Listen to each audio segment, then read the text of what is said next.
Hey there guys, this is Connor Hibbs. So today I wanted to do a video that kind of touches base on something that I was talking about with one of the people that I was doing some consultations with. So if you don't know, you can pay me to sit down and talk with you, and I record a little video of our Skype call and our audio along with my screen if that's necessary to kind of show the points of things that I'm talking about.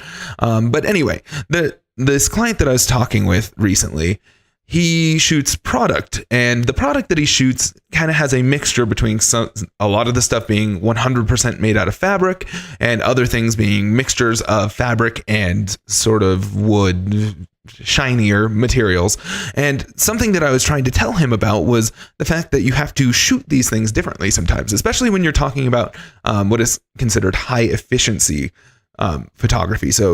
Or not photography, but high efficiency products. So anything that has a glossy surface, it reflects light efficiently.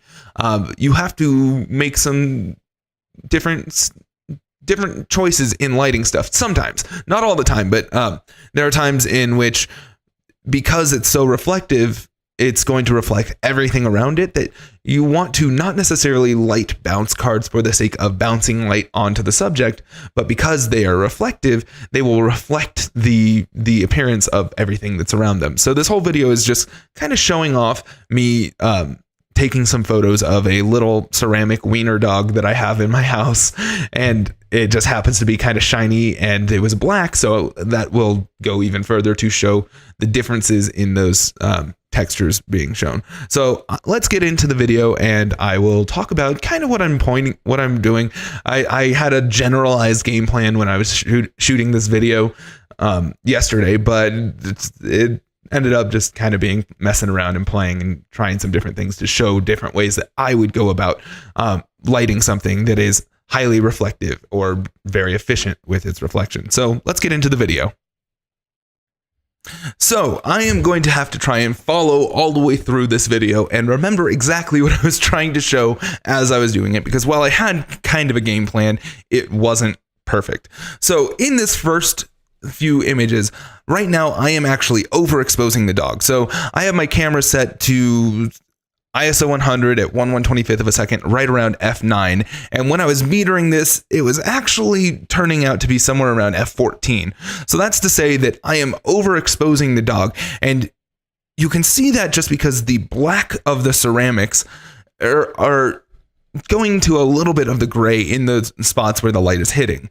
And that's because I am overlighting them. But even still, those blacks appear to be pretty black.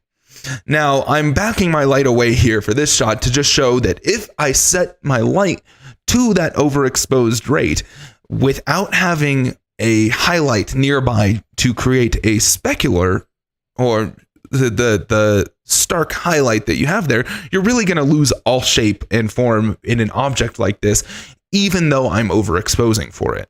So I'm going to keep my camera set to f9, and I think that I went right around f16 here. Now, when you're talking about the quality of light in this regard, so you have quality of light that has hard shadows versus soft shadows, and that's the way that we normally talk about lighting. A hard shadow means that it very quickly goes from highlight to shadow, and you don't really have much of a difference there. Where soft light, when you have a bigger modifier, is going to create a more gradual tone between hard and soft light, or between the highlight and the shadow. Now, when you're talking about different textured surfaces, we end up talking about the specularity and the efficiency of that surface. So because this image, or this dog, is very glossy, we end up having something that is highly efficient. So the specularity of the image, or the specularity of the highlights that are on the dog, are very sharp. It's very specular. I don't know the proper terms here. I'm probably talking a little bit, but as long as it makes sense, that's what I need you to understand. So in this image, because we have a dog that is really glossy, instead of being kind of a matte diffuse, the highlight has a very hard edge to it, where if it was textured or matted, that edge would diffuse, or that surface would diffuse the light a little bit more and create a softer highlight instead of shadows. With this image, or with any kind of glossy surface, you have a couple of different options for lighting it. just powering light at the object will light it to a certain degree. However, realistically, you're wanting to look at the highlights and the way that you can utilize and manipulate those highlights to change the surface, or to show off the surface of the object. So in this instance, shooting a glossy black object is actually pretty hard because you can't show off all of its form unless you either A, set the light in a spot that is going to create a specular that wraps around the shape and form of the object, as I'm kind of doing here, with some efficiency, or your other option is to actually not light the object itself, but light the space around the object and allow it to reflect. So what we're seeing here is not necessarily the light that's hitting the object, but we're seeing the direct reflections of those objects around us because it's so shiny and glossy. So instead of lighting this object, something I'm going to try here, though it is terrible, I would never actually try and shoot an object in my garage, seeing as how I have rakes and shovels and boxes and stuff in storage, and it's just not pretty. But something that you could do if you were in a clean studio with nice clean walls, or if you wanted to create light tents and things like that around your object, is you can actually light the space around the object to show off its shape and its form. So in this instance, you can see all of these little speckled spots that are in the highlights. That's stuff that's just on my walls in the room. And while I am technically creating a reflector out of the room, I am bouncing light off of it onto the subject. It's not necessarily the light that is showing up in the camera, or it's not the light that's hitting the object. It's the reflection. So it is, but it isn't. I hope that this makes sense because it's really hard to wrap your mind around, especially when everything that you've done is shooting portraits or understanding light from the perspective of creating hard and soft lights on diffused materials such as skin and anything else that happens to be in nature. This is one of the weird instances in which light behaves a little bit differently, or the light behaves similarly, but the object reflecting it changes the way that you have to shoot it, or you can shoot it. So as you saw earlier, that hard specular light that I had really didn't look bad. It was showing off the form and the shape of the dog pretty well. However, now that I'm shooting the entire room around it, what I'm seeing is the reflection of the lit room. So I'm still getting light in the camera bouncing off of the object. It's the angle of incidence is reflecting back into the camera. However, what it's reflecting is not just the strip of softbox that I have pointed directly at the dog, but it is the room that's around it. So just paying attention to the way in which you are changing your light can really affect the way that a glossy object appears. Let's see. So right now I think that I'm pulling out a reflector because I'm going to start changing some things around, because the next step after considering lighting directly with a softbox and just using that as your shape for a more complex shape such as this dog, your options are either lighting your room or kind of doing a mixture of lighting area around it, creating a false room with reflectors, and then having one specular highlight that's created strictly from the light itself, which is the thing that I'm going to be moving on to here. So you'll see I'm putting on my softbox and I'm going to move the light a little bit over the dog.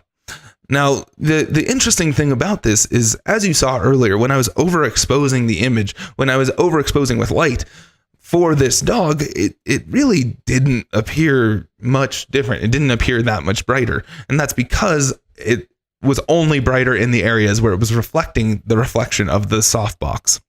In this instance, I think that I lower my light a little bit more, but realistically, it doesn't matter quite as much. If you underexpose by a lot, then your light's just going to go to a gray tone instead of a white tone. But once you hit a bright highlight, it's not necessarily going to change the tone of everything else around it quite as much as it would in a portrait or a session in which you have a more diffused texture that you're shooting. So you can see here, I'm pulling the light a bit over the dog, and already I can kind of see from this reflection in the video that the specular isn't quite connecting. I should have moved my light a bit further back, and you'll see in this first image that I reflected, I get a little bit of a break across the back of the dog. Now, everything is going to look slightly different from different angles of shooting. So maybe that's the way it appears here from the main camera seeing me shoot, but it's not through the viewfinder of the dog. But you can see here, well, this doesn't look great yet. The idea that I'm shooting with my main specular light from the strip box and then creating another surface for the dog to reflect to show off its texture by using this big reflector, it kind of helps to show the shape of the dog. So yes, I am bouncing light onto the dog that's lighting up both the highlights and the dark areas of the surface. But that light isn't the highlight that you're necessarily seeing. What you're seeing in the image is just the reflection from where the reflector is hitting. I wish that I had another person on the line here to ask questions, because I feel like I'm making sense, but at the same time, it's kind of complex to explain this without, well, I am showing you what I'm doing here to create this. So you can see here that I move the light back a little bit further to really just create a rim around the backside and the top of the dog. And then I'm going to pull in a few different bits of reflector and try a few different options here. I think for demonstration purposes, I might even actually bring in a golden reflector on the front side of the dog just to really show you what is being lit with the reflection versus what is just the little bits of specularity you're catching from the highlights of the dog. So I set this in an area where I like that highlight, and I'm going to bring in this gold reflector, which is going to reflect gold light all across the front side of the dog and a little bit onto the side if I get it angled right. This is not quite wrapping, but it should be more than just a tiny spot on there when you're talking about diffused surfaces. However, in this image, you can see that highlight that you're catching is just a tiny little sliver on the front side of the dog. And part of that has to do with the angle that I'm shooting at, but that really shows that with reflective surfaces, just having light hitting any part of it isn't necessarily going to lighten it. It is all about the angle of the reflective or the surface that you are reflecting back towards the camera. So I went in with a white diffusion and kind of changed the angle a little bit, so you can see that highlight wrapped around just a little bit more efficiently. But realistically, that whole side of that dog's face should be lit if it were a diffused surface from the way that I was bouncing light onto it. Now, yeah, I thought that was the one where I got the reflector in the image. But yeah, brains, they're doing well. All right, and right there you're seeing what I would say is actually a pretty nice image. I think that while this isn't perfect, I mean, look at the dust that's on the platform that it's sitting on. This is a pretty good option for shooting a reflective surface like this. I'm showing highlights, I'm showing shadows, and a few variations in the tone that I'm using in the reflector. Well, I thought that looked good. I thought it would be kind of interesting to try and get a little bit of reflection from the underside of the dog and a little bit over, so it creates kind of a light, dark pattern, seeing if that shows off the form anymore. So if this was an image that I was actually going to be editing up and cared about, that image that just was taken, the image that just went away, is one of the options that I would probably look at for finalization. And then this one here, I think, shows off a lot of interesting texture and highlight and shadow. I don't know if I like it as much as the last one, but this is the kind of thing that I'm talking about.